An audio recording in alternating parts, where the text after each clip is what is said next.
I've been punching cattle, the trail has been dusty and dry.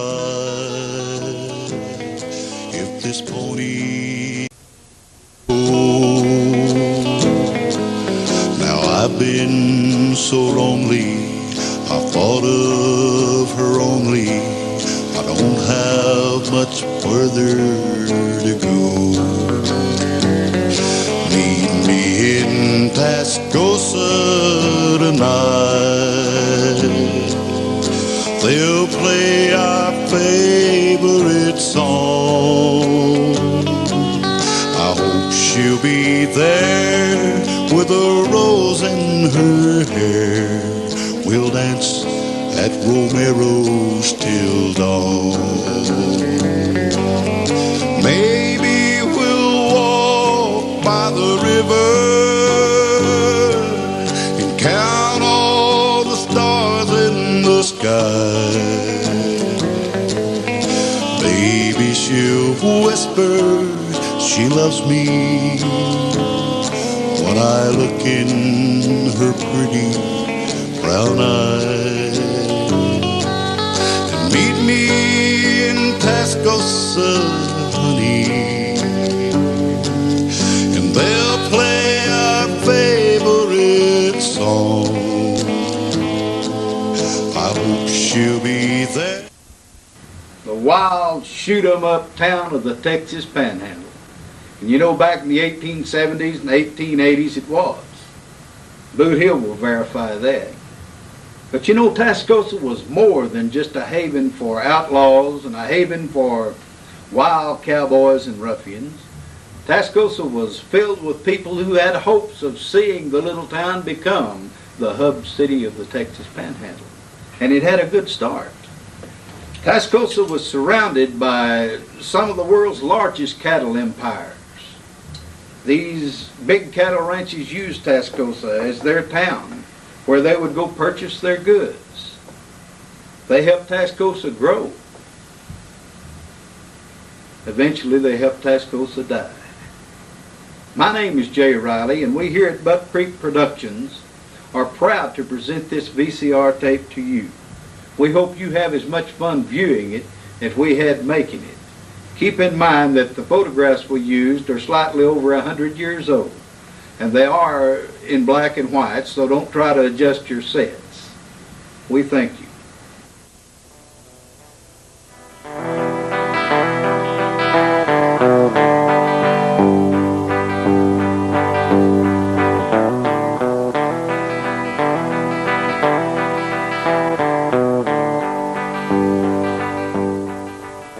The Canadian River Valley, a beautiful place in the Texas Panhandle. In the distance you can see the empty coal train on its way to Colorado. The people of Tascosa waited so long for this train. On September the 1st, 1886, the Tascosa Pioneer, the only newspaper Tascosa ever knew, is quoted as saying, "All new railroads are pointing toward the Panhandle. It is regarded as the coming country." And you know, it's easy to understand how those hopeful Texas pioneers of 100 years ago decided to build their town here. Freshwater streams were everywhere, grass for the grazing of livestock was in abundance, and the year-round climate was only a little less than perfect.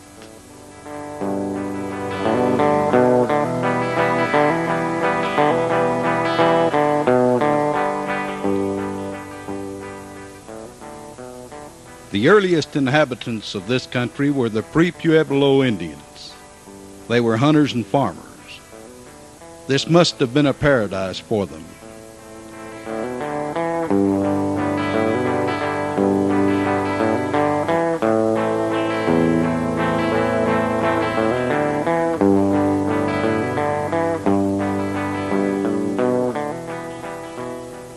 The valley was filled with wild game. Deer were plentiful, antelope by the thousands, and in those days, occasionally, elk were found in the Canadian River Valley.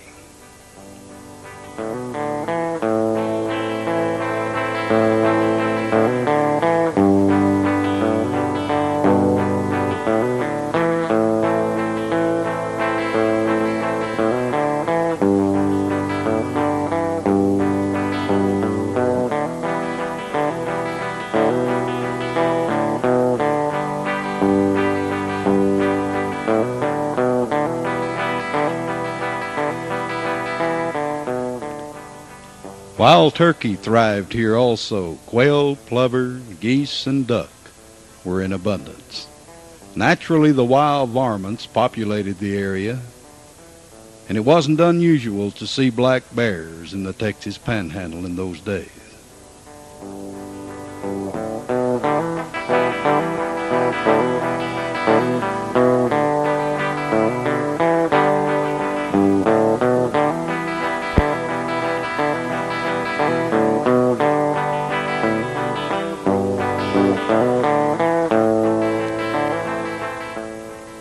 The Canadian River, shown here in an early shot, was more than simply a stream.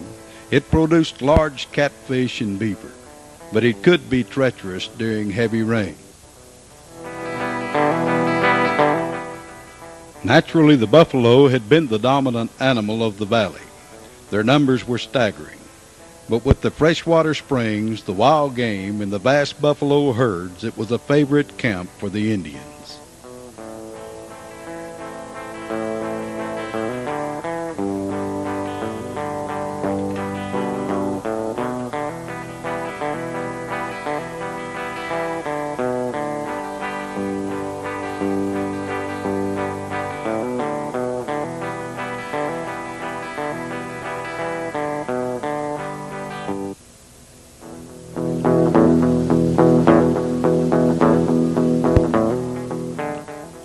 The Comanchero used the valley for trading with the Indians.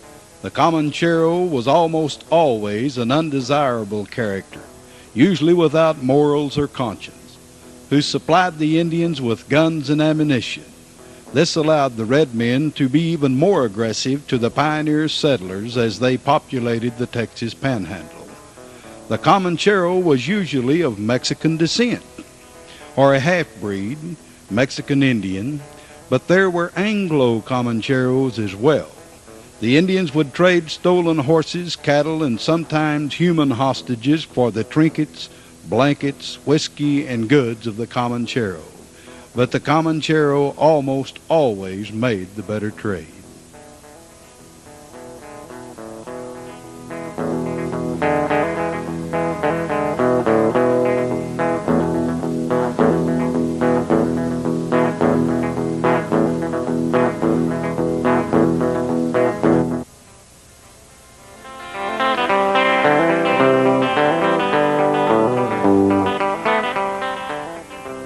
The 1860s ushered in the professional and commercial buffalo hunters. In those days, the Comanche tribe was the most hostile to ever occupy North America. The buffalo was the life supply of the Comanche, and when they saw the buffalo being annihilated, naturally this brought war. There was money to be made in buffalo hides. The sport of hunting was enjoyed by the Anglos, and by ridding the country of the nomadic beast, the Indians would be starved into captivity.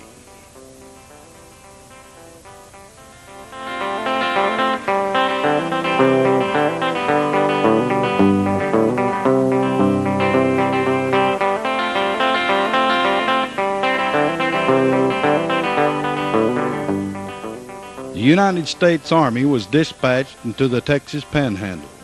Men like General Nelson Miles, shown here, General Ronald McKenzie, and Captain Willis Lineman, shown here, Lieutenant Frank Baldwin, who later won the rank of Brigadier General. Officers of the United States Army who were sent in to clear the country of Indians, and they had a job cut out for them. Famous scouts like Billy Dixon, who fired his .50 caliber Sharps buffalo rifle, and 1,500 yards away an Indian brave fell from his pony at Adobe Walls. William Smallsea, near the site of present Canadian Texas, made a dangerous and heroic ride through enemy lines for help during the Lyman wagon train fight. Scouts like Ben Clark, of expert quality.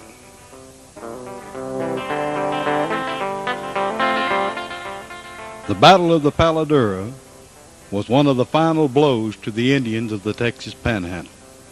General Ronald McKenzie led the attack on September 28, 1874, capturing and killing the Indians' horses, eventually driving them to the reservation at Fort Sill, Oklahoma.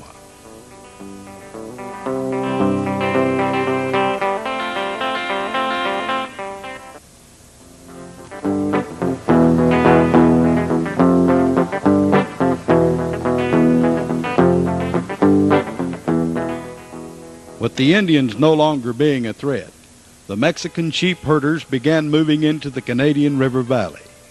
The buffalo were very scarce in those days, allowing the grass to flourish. It was a sheepman's paradise. The mid-1870s witnessed many Mexican plazas being built around Tascosa. There were no cattlemen as yet threatening these hills and valleys. The sheepmen had no competition for a few years.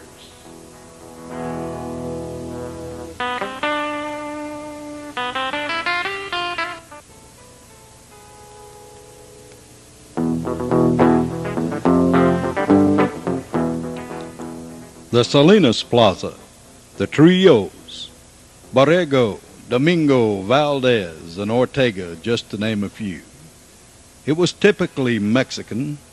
The strumming of guitars, the señoritas colorfully arrayed in bright clothing, dancing traditional Mexican dances, the smell of tortillas and chili peppers, in those days a relatively fine lifestyle.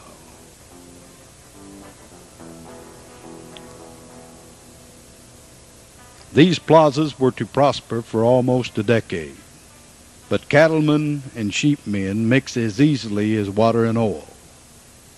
The powerfully organized LS Ranch would eventually help remove the plazas and bring with it a new Anglo lifestyle.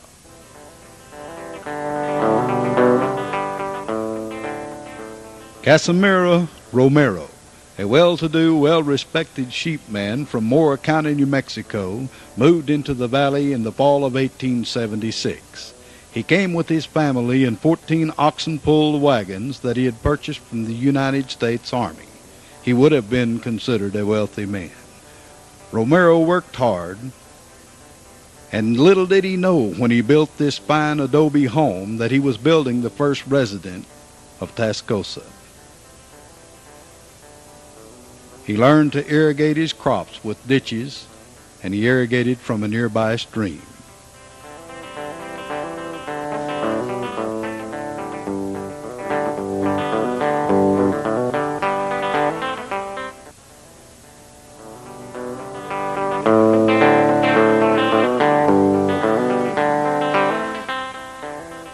In 1874, two soldiers from Fort Union, New Mexico, had traveled to the Canadian River Valley on a hunting expedition. They were Henry Kimball and Theodore Briggs. They were so impressed with the beauty and resources of the Canadian River Valley that both men agreed to return there and live when their term of enlistment expired. Kimball moved back in 1876 and put in a blacksmith shop. He built his home and is credited for planting hundreds of cottonwood trees within the valley. Theodore Briggs followed closely behind Kimball, and the community was in the beginning stages of development.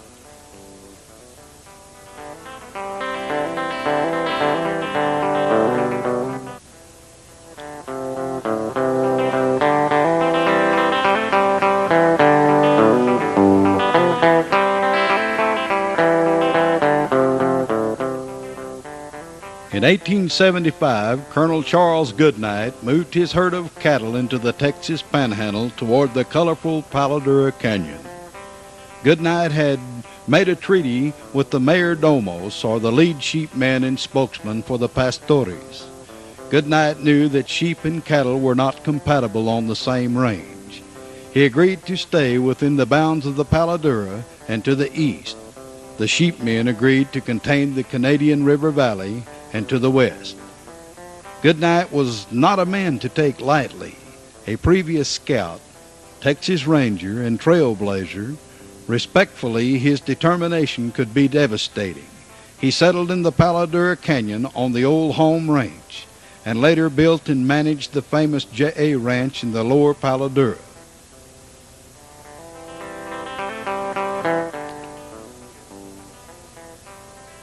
Goodnight had earlier expressed concerns to a sheepherder, Colas Martinez, over an outlaw, Martinez's brother-in-law, Sostines Archevecchi, who was then living in the Tascosa vicinity. Sostines was a dangerous man, vowing to kill every gringo he met, avenging the death of his father who had been killed by gringos many years earlier. Realizing the sincerity in Goodnight's concern, Martinez assured the cattleman that if his brother-in-law Sostines stepped out of line, he would kill him himself.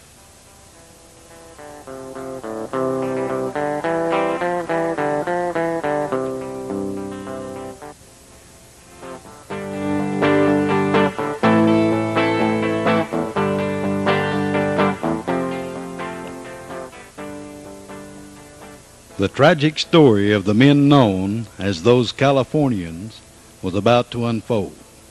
John Kasner and his 3 sons had been successful in the gold fields of California. John Kasner and one of his sons went to Arizona.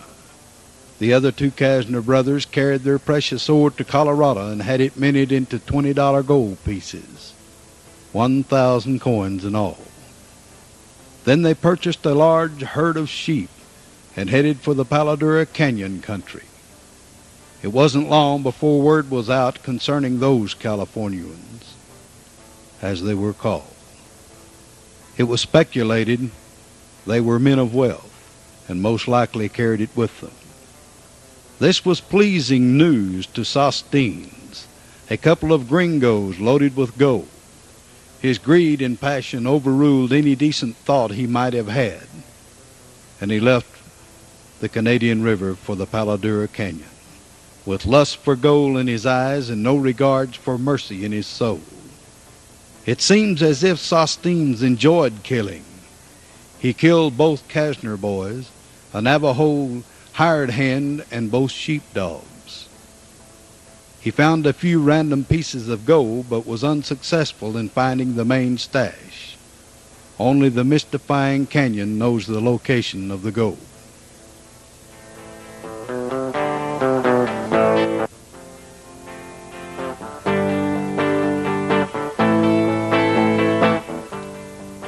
Colas Martinez kept his word to Goodnight. He and a few other sheepmen sought out and killed Sostines. John Kasner and his remaining son received the news of their kinsmen and came to the Panhandle for revenge and their goods.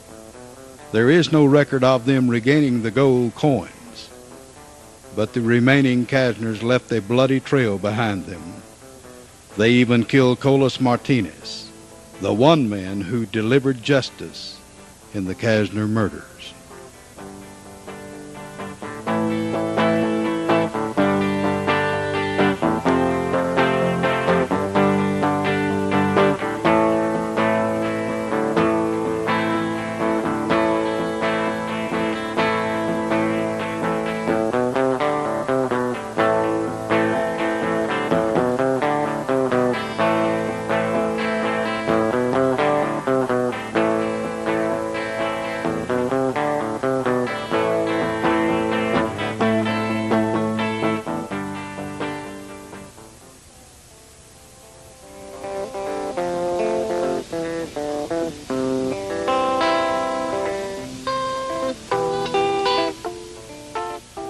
It wasn't long before Tascosa began to grow.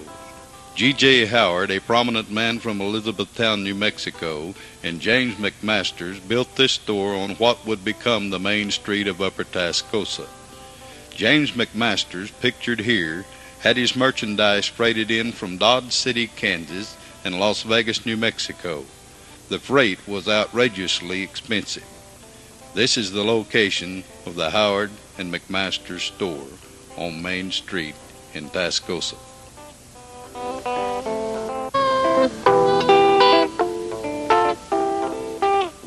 Mr. and Mrs. H.A. Russell arrived in Tascosa in February of 1879. They had moved from Groesbeck, Texas, in Limestone County. Their trip had been a hard one, in the snows and the cold winter of the Texas Panhandle. They later built the Exchange Hotel, a landmark for Tascosa and a gathering place for Tascosa society. They received 50 cents a night for a bed and 50 cents for each meal.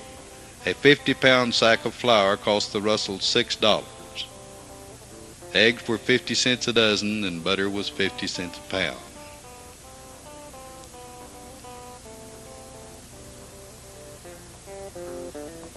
This is where the Exchange Hotel was located on Main and Spring Street.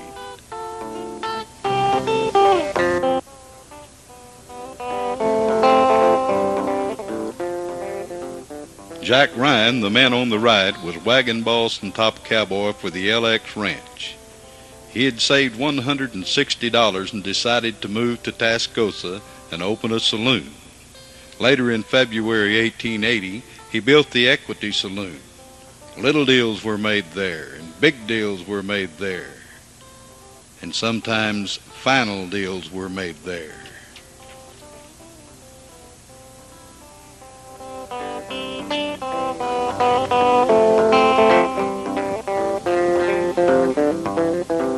The Equity Saloon was located next to the Exchange Hotel on Main Street.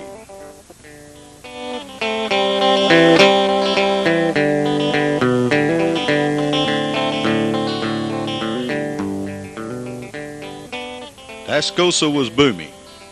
The big cattle ranches were moving in, bringing business for Tascosa. With the ranches came the cowboy, and Tascosa became known as the cowboy capital of the plains. Many cowboys called the little town Tascosa.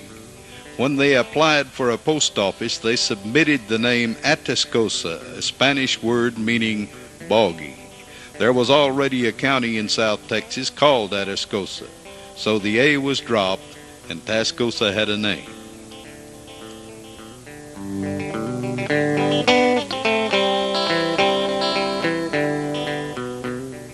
Goodnight was already in the Paladura Canyon.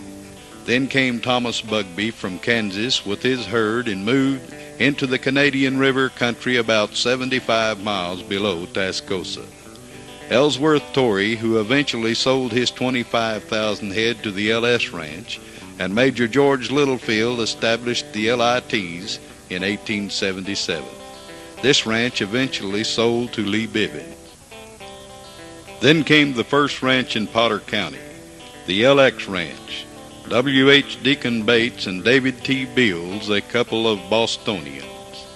Many important men would be associated with the LX Ranch: Charlie Siringo, Bill Moore, and John Ray.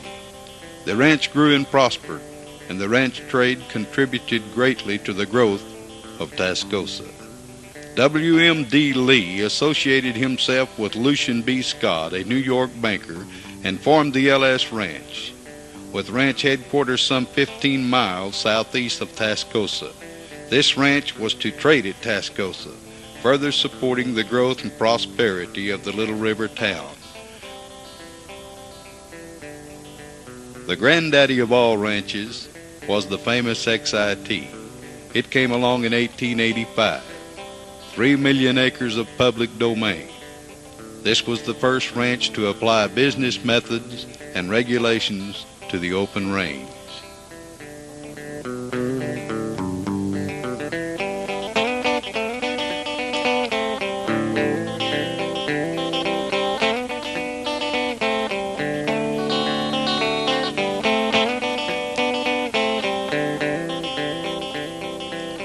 In 1881, the Frying Pan Ranch was established by Glidden and Sandberg. It was to occupy 300,000 acres, with headquarters 20 miles southeast of Tascosa. These larger ranches yielded power. They simply took what they wanted and when they wanted it. This was to cause much conflict between the so-called big men and little men.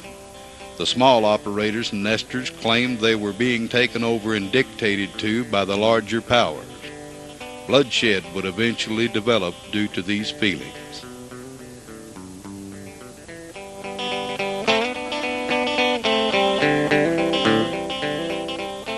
The Cowboys formed a strike in 1883. The Cowboys felt they were being mistreated and underpaid. They had even been restricted from mavericking, which basically meant they could not brand wild, unmarked, unclaimed cattle for themselves. The Canadian River cowboys agreed on the following terms. No cowboy shall work for less than $50 a month. Number 2, good cook shall receive $50 a month. Number 3, a manager shall receive $75 a month. Anyone not honoring these regulations will suffer the consequences. The strike continued for a while, and the saloon business prospered in Tascosa. A few threats were made and a few mysterious shots were fired. Some of the cowboys finally went back to work. Some ventured into other parts of the country. But in reality, the strike was considerably less than successful.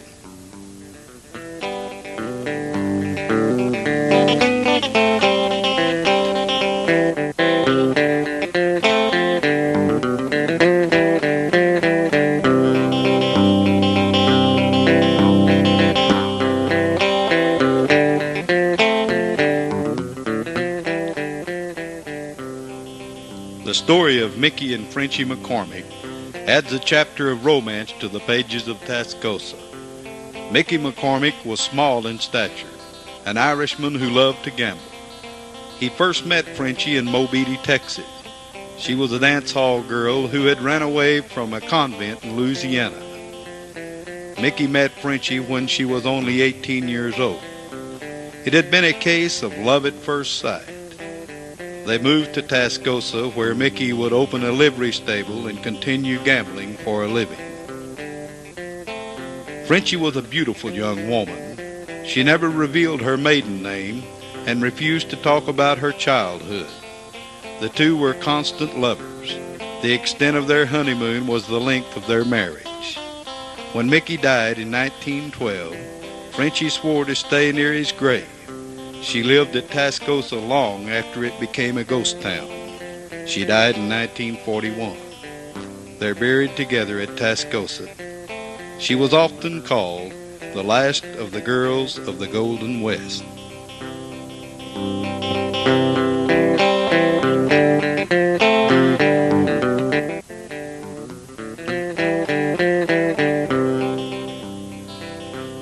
Dr. Henry F. Hoyt was a young man when he first came to Tascosa in 1877. He was just out of medical school and became acquainted with John Chisholm of the famous Jingle Bob's Ranch in New Mexico. Chisholm told Hoyt about Tascosa and a severe epidemic of smallpox.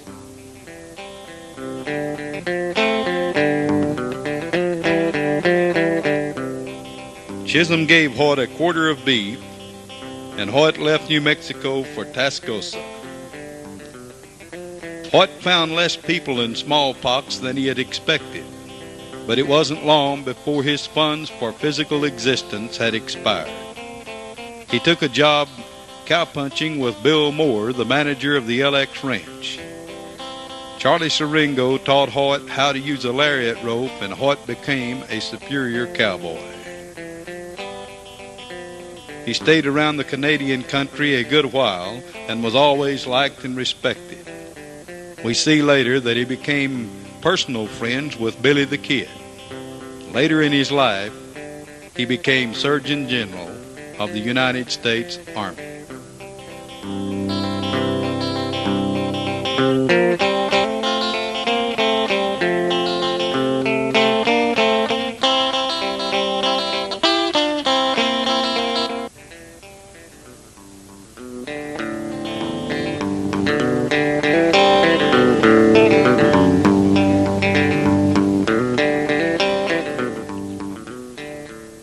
There were basically three towns in the Texas Panhandle in the 1879s and 80s: Clarendon in Donley County, Tascosa in Odom County, and Mobeetie in Wheeler County. These pictures of Mobeetie reflect the activity that the little town generated in those days. Wheeler County was a new county, having organized April the 12th, 1879. But for judicial purposes, it had an attached area bigger than most states. It was here in Mobeetie in 1880 that a group of cattlemen met and formed the Panhandle Cattlemen's Association. This association agreed to keep posted rewards for cattle rustlers to arrest and convict thieves. Charlie Goodnight was its first president. Ranger Captain Arrington decided to clean Mobeetie up and evicted many saloon girls, or ladies of the night. It was certain they weren't going to Clarendon. Reverend Carhart wouldn't hear to that. So the likes of Rocking Chair Emma, Santa Fe Mall, Mustang May, Spotted Jack, Dolly Varden, and Sally Emery made their way to Tascosa. These women were never allowed in the bar rooms, only the gaming rooms and back rooms. They would enter and leave from the back door. Mobeetie and Tascosa were both famous for gambling, and the soldiers shown here at Fort Elliott were known also to participate in the game of chance.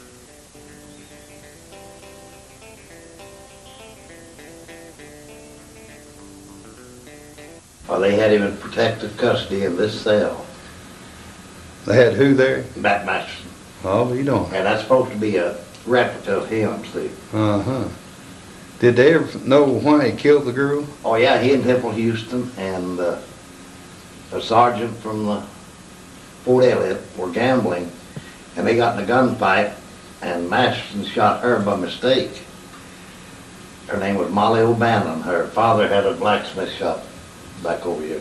Uh-huh. And then they had to arrest him to keep the people. Yeah, I put him in protective custody, and then they decided he got shot through the leg, and that's when he finally left here and went to New York, I believe it was, and became a writer for a magazine and newspaper back then. Well, he was a sports writer, wasn't he? Yeah.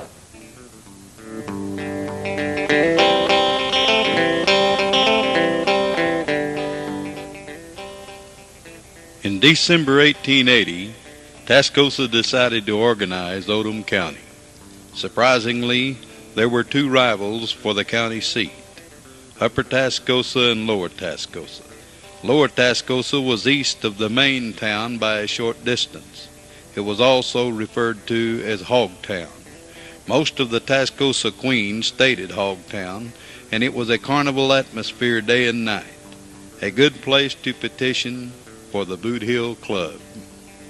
Upper Tascosa won the title of county seat of Odom County. Cape Willingham was elected sheriff, James McMasters county judge, C.B. Vivian county clerk, and Marion Armstrong was constable. W.H. Woodman was paid $1,500 a year for his services as legal advisor, and Henry Kimball, the blacksmith, was employed as an interpreter. Odom County immediately had attached to it 12 counties for legal purposes. Tascosa grew in importance as far as court procedure was concerned.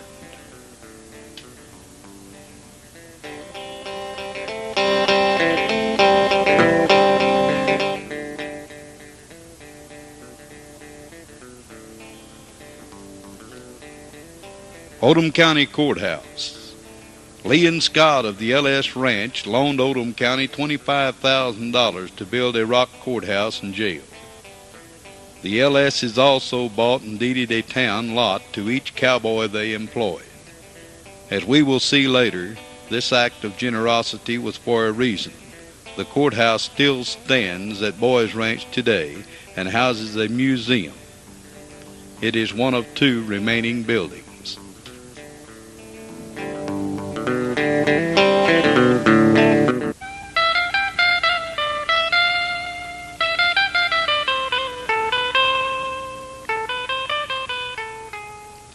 Billy the Kid, born William Bonney in Brooklyn, New York.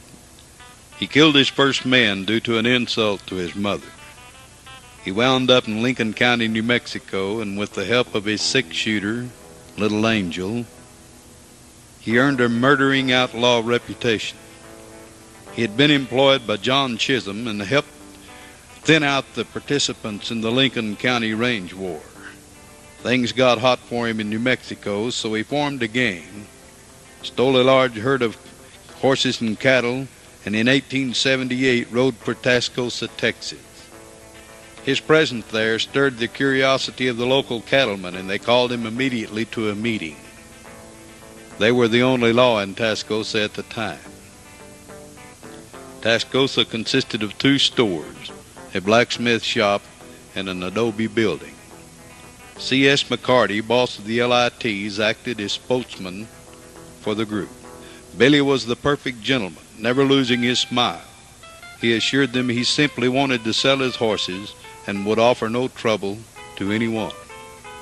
The cattlemen agreed to leave Billy alone as long as he made no trouble.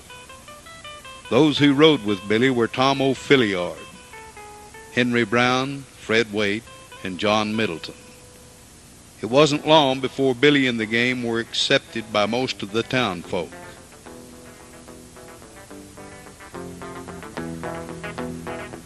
Temple Houston, the youngest son of Sam Houston, and an articulate, prominent attorney in the Panhandle, was in Tascosa at the time. Bat Masterson, another prominent famous character of the West, was present also. The two had probably traveled together from Mobile to Tascosa. Someone suggested a shooting match for money between the 3 men, Temple Houston, Bat Masterson, and Billy the Kid. All 3 men were experts with a 6-shooter. Excitement was in abundance as the match ended with Temple Houston easily winning over the other 2. There was some thought to Billy being a sore loser and letting his temper get the best of him. But on the contrary, Billy congratulated Temple on his ability.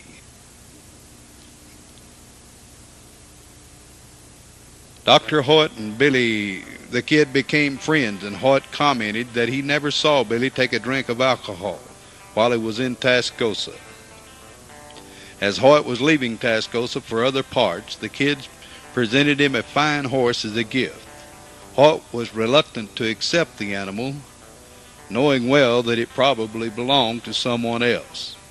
The Kid walked into the Howard and McMaster's store, borrowed pen and ink, and wrote out a bill of sale for the doctor.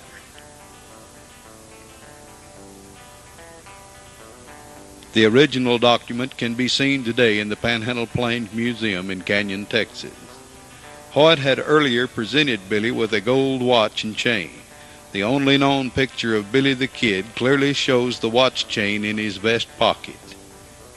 It was later revealed Billy had killed a Mr. Brady in Carrizozo, New Mexico, for the horse he had presented to Dr. Hoyt.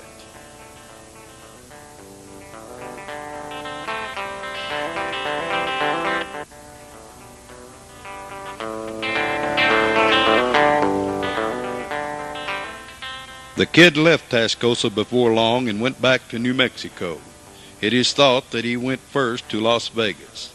Many Tascosa people frequently traveled to Las Vegas. It was a large established town and stocked a large inventory of goods. Mr. and Mrs. H.A. Russell, who owned the Exchange Hotel in Tascosa, had moved to this city for a while, but later returned to Tascosa. Dr. Hoyt had spent considerable time here, and on one occasion had been a bartender at one of the local saloons. Wherever the Kid went, he probably kept a low profile. Lew Wallace, the governor of New Mexico, had tried on occasion to work with Billy on amnesty agreements, but something always happened, and Billy became more of a fugitive as time passed.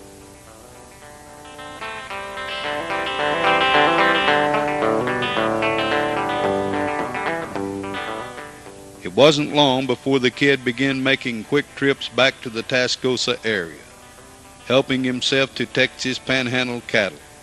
And no matter who you were, you didn't play with the Panhandle Cattlemen's Association.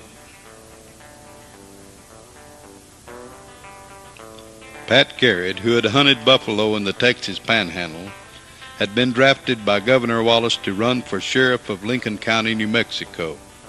Lew Wallace wanted William Bonney out of his hair, and with good cause. Pat Garrett was known already in Tascosa, and when the Panhandle cattlemen heard the news that Garrett was after the Kid, they decided to get up a posse and send Garrett some help. It would be convenient to have Billy the Kid out of the Panhandle for them as well. Pat Garrett and his brother-in-law deputy rode out to meet the Tascosa posse, and after discussing their strategy, 6 Tascosa men rode with Garrett for Fort Sumner, New Mexico.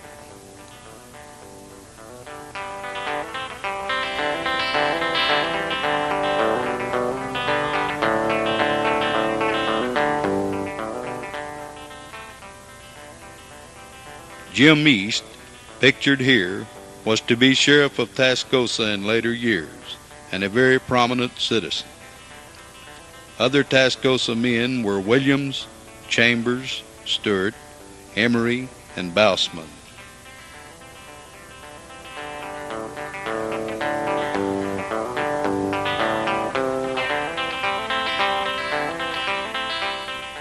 Charlie Siringo, shown here, refused to ride with the posse for reasons unknown.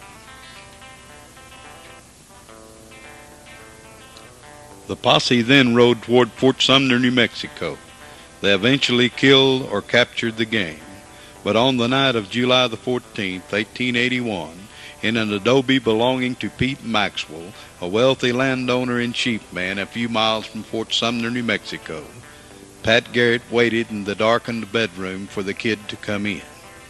The kid had been to the smokehouse for a meal of dried beef, and when the kid entered the darkened room, justice was secured, and Billy the Kid was dead. Well, Billy the Kid was a very young lad. In old Silver City, he went to the bad. Why, 21 men had he put bullets through, and surely Pat Garrett wouldn't make 22.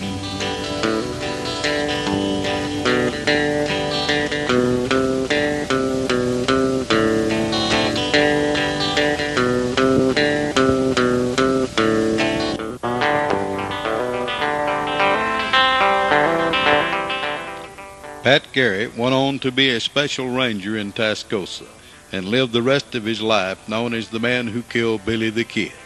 He died from an assassin's gun years later.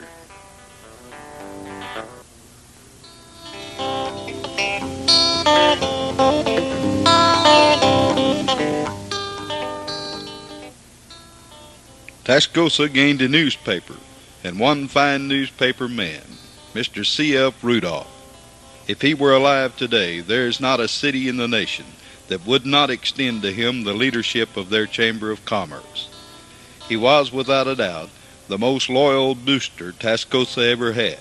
Some said he published the railroad into Tascosa. He had moved to Tascosa with his family from Montague County, Texas. He was a Democrat and was never known to turn down a bottle of Kentucky spirits. He had enough nerve to speak out publicly on any issue he believed in. December the 17th, 1887, Rudolph wrote, Amarillo, our sister town over in Potter County, has an elaborate descriptive article in the Fort Worth Gazette of a recent date, which is good, though scarcely overdrawn. Next to Tascosa, which it must be understood is first in all things, Amarillo possesses the finest locations, surroundings, and prospects known to the pioneer.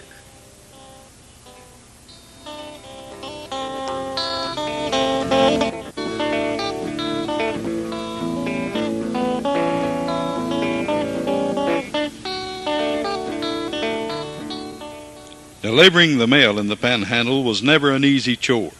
In 1879, the mail line between Mobeetie, shown here, and Fort Bascom, New Mexico, was advertised as the Lightning Express Daily Mail.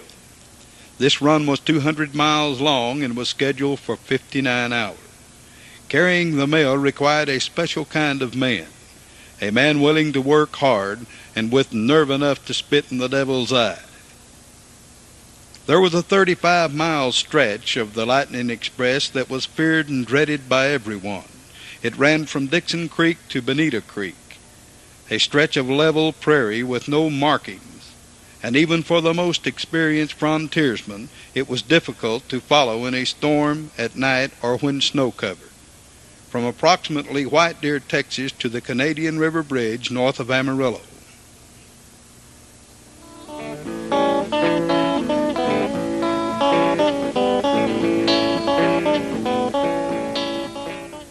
Marion Armstrong once said, "A horse committed to carrying the mail is a condemned cow pony," and many horses were literally ridden to death.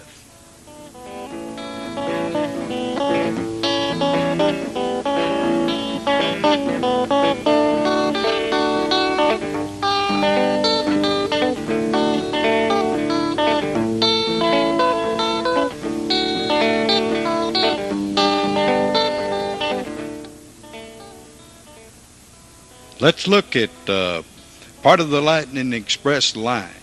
It ran east to west, west to east from Mobeetie to Tascosa. Leaving Mobeetie, Texas, the first stop was the North Fork of the Red River near present-day La Force, Texas, a distance of 30 miles. Then another 30 miles took the rider to Dixon Creek. From Dixon Creek, it was 35 miles to Bonita Creek. This was the dreaded part of the mail line. From Bonita Creek to Leahy Creek was only a distance of 15 miles. I'm sure after riding from Dixon Creek to Bonita Creek, riding that 15 miles was sort of like going to Sunday school. Then it was only 15 more miles from Leahy Creek into Tascosa. You know, some of us might be thinking, well, that doesn't look so hard. But there were no signboards. There were no telephone poles. Very seldom a tree, if any. Those of us who grew up in this country can testify to the severity of its winter storms. It's hard enough being caught out in a $20,000 four-wheel drive vehicle with a heater. The fearless Cape Willingham, who in a short while would become Tascosa's first sheriff, was one of the early mail riders. He and his family had lived on the LX Ranch and had moved to Tascosa. This is a picture of his wife and children.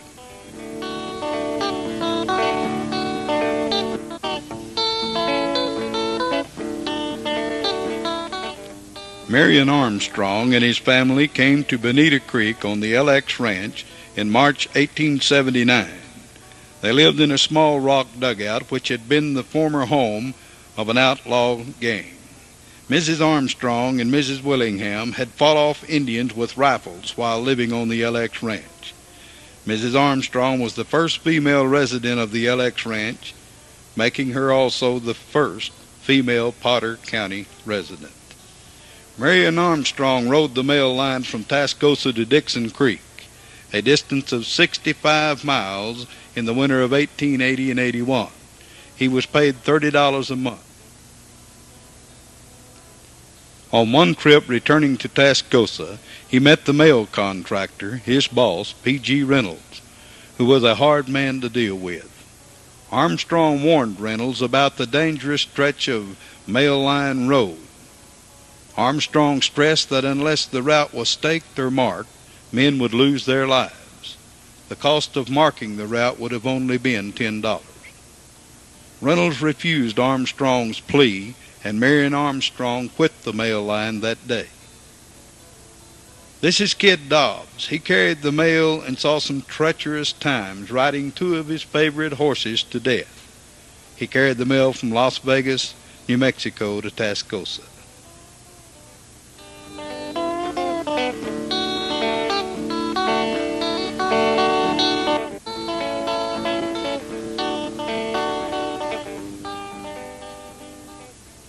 The LX Ranch headquarters, the first ranch in Potter County.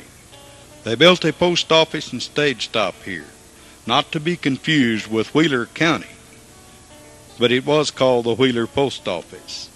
The cowboys on this ranch left Bonita Creek many times, backtracking the dangerous mail line to Dixon Creek in search of mail carriers and transits. Too often, they found frozen bodies off the main trail because of an unmarked route. Those who were fortunate enough to make it back to Wheeler Post Office usually had to have legs or feet amputated due to frostbite. This ranch was situated on some of the most beautiful country on the Canadian River, many natural springs and the finest pasture lands to be found anywhere. It is still a producing, operating, profitable cattle ranch today.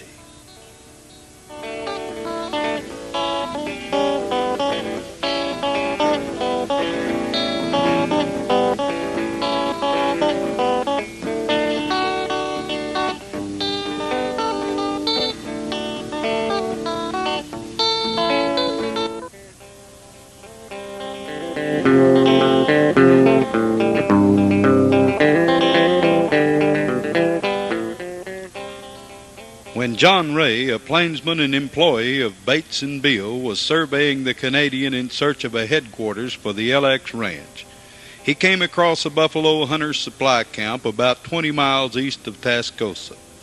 It was a dugout store and operated by Mr. Pitcher. The creek joining the Canadian River is today called Pitcher's Creek. This was most likely the first store in Potter County.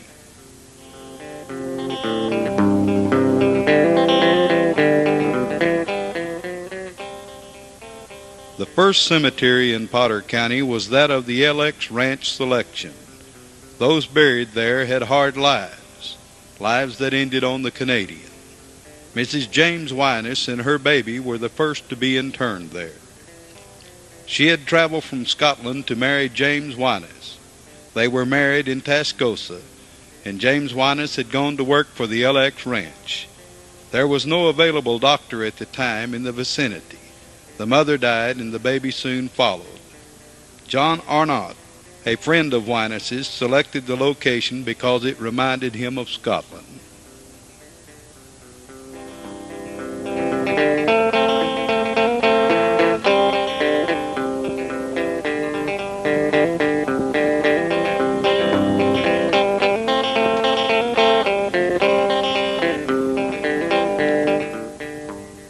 In 1877, the first LX herd was driven into the Canadian River country. The headquarters consisted of well-built buildings of native stone chinked with mud. It was quite a ranch, a large bunkhouse, an office, a kitchen, and a large warehouse for ranch provisions and feed. Corn for their horses was freighted in from Dodge City, Kansas, 225 miles away. The ranch continued to grow. A large stable and corrals were built, wagon sheds, and a blacksmith shop, all built of adobe.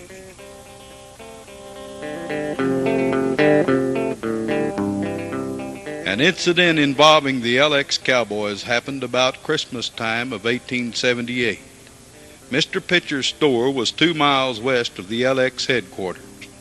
8 Mexicans came to Pitcher's store and loaded all the old man's goods on freight wagons, then headed southwest. I'm sure Mr. Pitcher was under the gun at the time. After the Mexicans had cleared out, Pitcher went to the LX headquarters for help. The LX Cowboys formed a posse and chased the bandits almost to the New Mexico line. There were several shots fired from both sides, but finally one of the cowboys who could speak Spanish went in to parley. The Mexicans agreed to bring Mr. Pitcher's goods back, which they did. Shortly after the incident, Mr. Pitcher left the country, following the buffalo hunters. Seeing the ruins of the old Wheeler post office, and with the wind blowing through the cottonwood trees, you'd swear you could hear the stage coming just over the hill.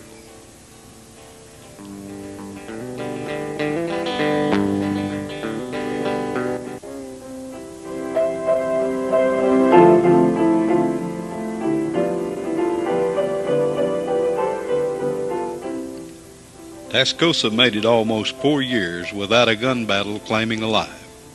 Human nature is more unpredictable than the panhandle weather. An old cowboy friend of mine told me one day years ago as we prowled cows on the Frying Pan Ranch, "Son, you take a cup of human nature, a cup or two of red-eye whiskey, a couple of dashes of a wild woman, and a pinch or two of gunpowder, and you've created yourself a boot heel. Being just a youngster, I didn't give it much thought then, but his statement was a display of wisdom.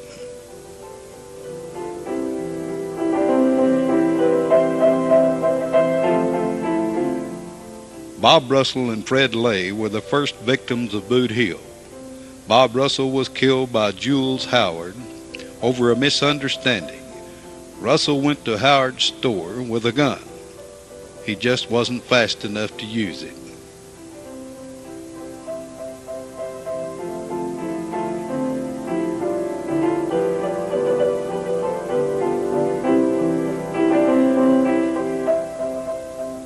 Fred Lay had taunted and dared the Tascosa sheriff twice in one day. Whiskey and sawed-off shotguns don't mix, especially when Sheriff Cape Willingham is holding the shotgun.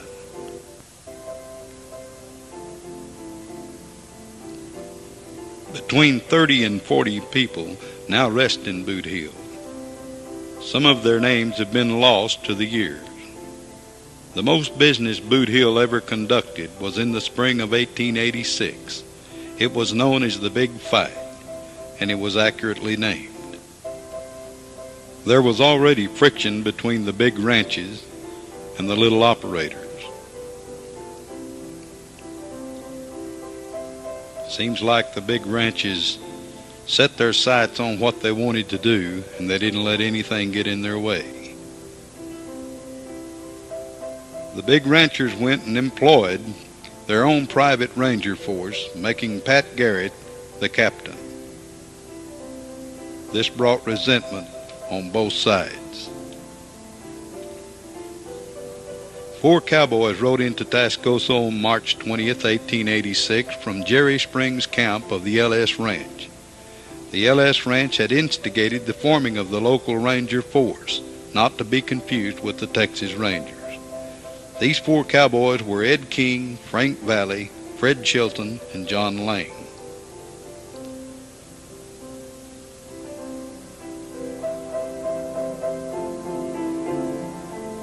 They were going to attend a dance being held at Casimiro Romero's house.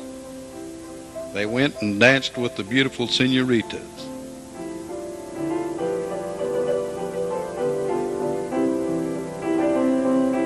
They left the plaza about 2 a.m. and rode the half-mile up the road toward Tascosa. They were going to stop at the famous Equity Bar before leaving town for the ranch. They had promised some friends they would stop for a friendly game of poker.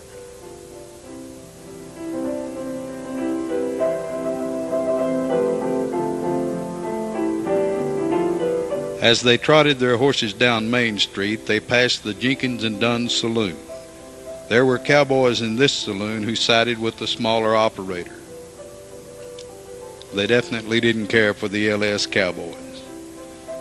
The 4 cowboys met Sally Emery, a dance hall girl, and Ed King's new sweetheart on the street.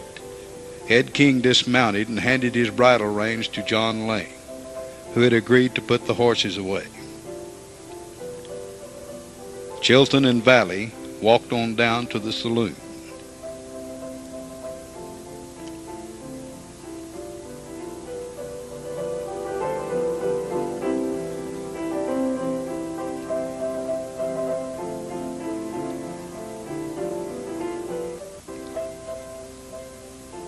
Ed and Sally started walking down Spring Street to Sally's Adobe when a remark was yelled at them from the porch of the Jenkins and Dunn saloon. Ed King never knew the meaning of fear. He told Sally to wait, and he walked to the saloon to inquire about the somewhat slanderous remark. Suddenly, from the shadows of the building, gun fired several times. Sally ran. Ed King fell dead in the doorway of the saloon. John Lang, who had gone to put the horses up, saw what happened, and he ran down to the Equity Bar to get his 2 buddies. The 3 of them run back to the Jenkins and Dunn saloon and found Ed face down dead. They heard movement inside the building and immediately ran to the back of the saloon. Frank Valley tried to walk into the saloon but was shot between the eyes and killed instantly. Mr. Jesse Sheets, who owned the restaurant next to the saloon, had decided to spend the night. in the saloon and try to catch a cook that he suspected of stealing. He walked to the back door and was killed instantly himself. The two LS boys kept firing in the night and receiving lead. It was falling like hailstones. Suddenly Chilton dropped to the ground with bullets in his chest. John Lang kept firing and backing toward Main Street, trying to save his own life.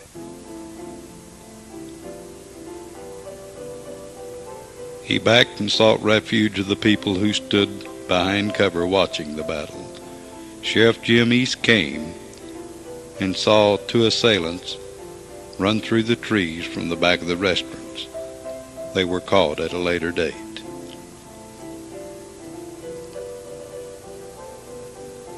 Three of the LS cowboys died that night in the big fight at Tascosa. Lang didn't get a scratch, but he was the only survivor of the four LS cowboys.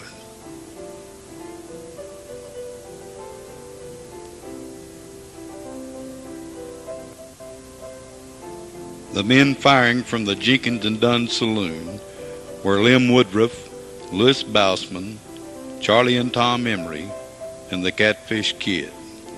Woodruff escaped out the back door with the Catfish Kid. Woodruff was wounded critically. Sheriff Jim East found Charlie Emery in the doorway of Kimball's blacksmith shop. He was badly wounded.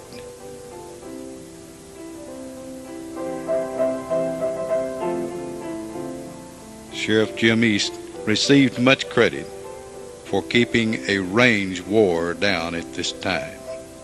Tempers were raging. He had his work cut out for him. Murder charges were filed against all survivors. The first trial was held at Clarendon. It resulted in a hung jury. Then the trial was moved to Mobeetie. And after a very unorganized trial, the accused were all acquitted. The little town was saddened at the growth of Boot Hill. Whenever a funeral was held there, the town closed completely. Those being buried weren't simply wrapped in cloth and thrown in a hole and covered. Boot Hill never had a funeral without a pine casket.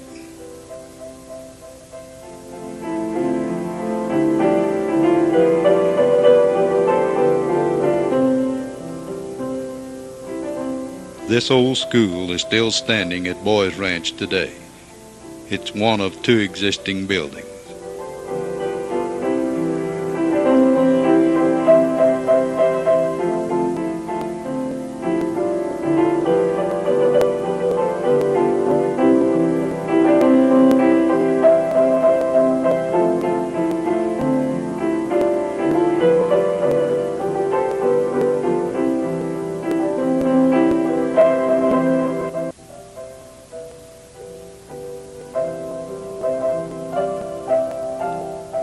The little Catholic church was an active place. But you know, Tascosa never had a resident Protestant preacher.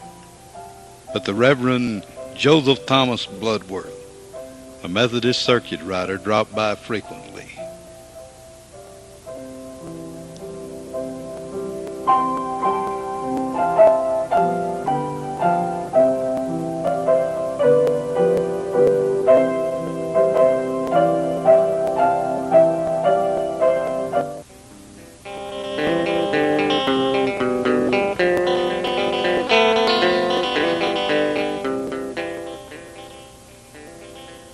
Tascosa finally got its railroad. C.F. Rudolph stated in the Tascosa Pioneer on Saturday, October the 29th, 1887, "The smoke of the construction is in the sight now down the valley, and from favored positions the construction train itself can be seen.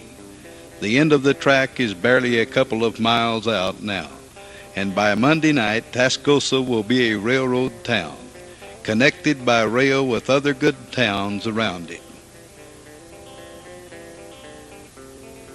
Yes, other good towns around it. The railroad actually opened new possibilities for other towns in more centrally located areas. Tascosa had its railroad across the river, but its dreams of becoming another Houston or Austin were soon to fade. Tascosa was literally fenced in with barbed wire. One thing that created the growth of the little town to begin with was open range. Even with the railroad, the little town was soon to be a memory. But what a memory. Amarillo was to be the hub city of the Panhandle and gallantly holds that title today with pride. But as an Amarilloan myself, Tascosa, we left you not to blow away. You came with us, and we're here to stay.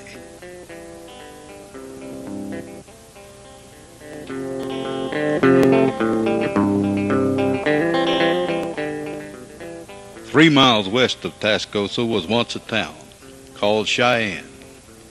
It was a short-lived, just a little over a year, but it sure sparked controversy in Tascosa.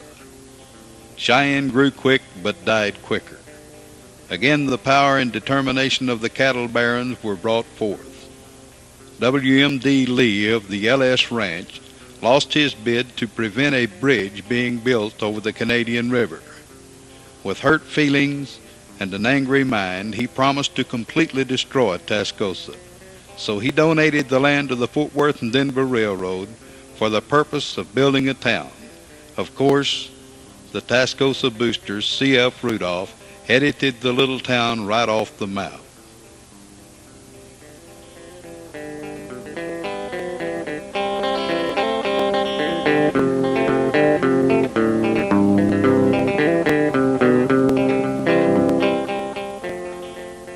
The man standing on the ground in front of the port is Frank Valley, one of the boys killed in the big fire.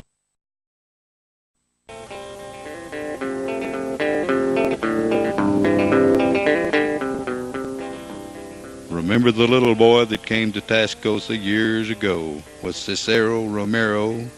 This is Jose Romero and his wife.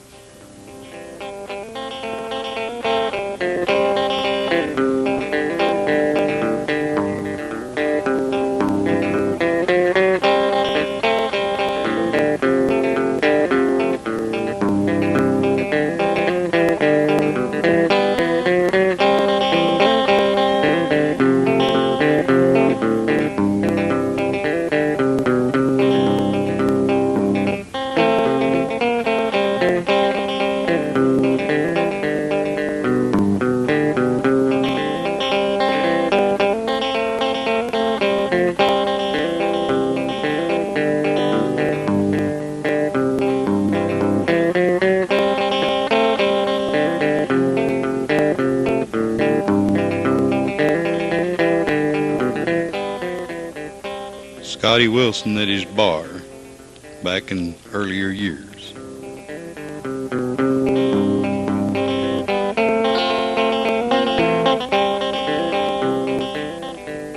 Couple of men taking it easy under the shade tree, probably of a tree that Henry Kimball planted. This building was known as the Palace of Pleasure in the late 1870s. This was the wife of Henry Kimball, the blacksmith of Tascosa.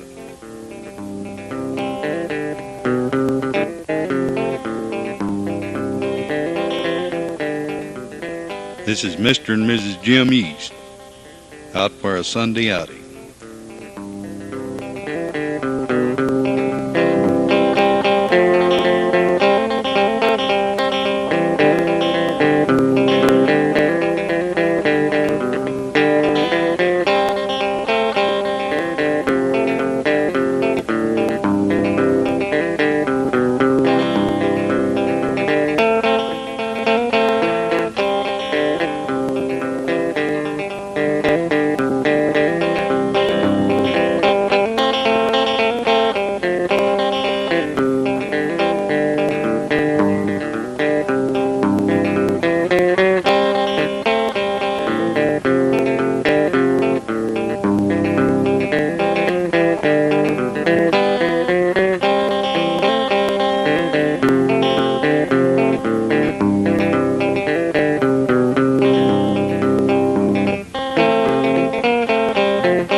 I'm tired of the saddle. I've been punching cattle.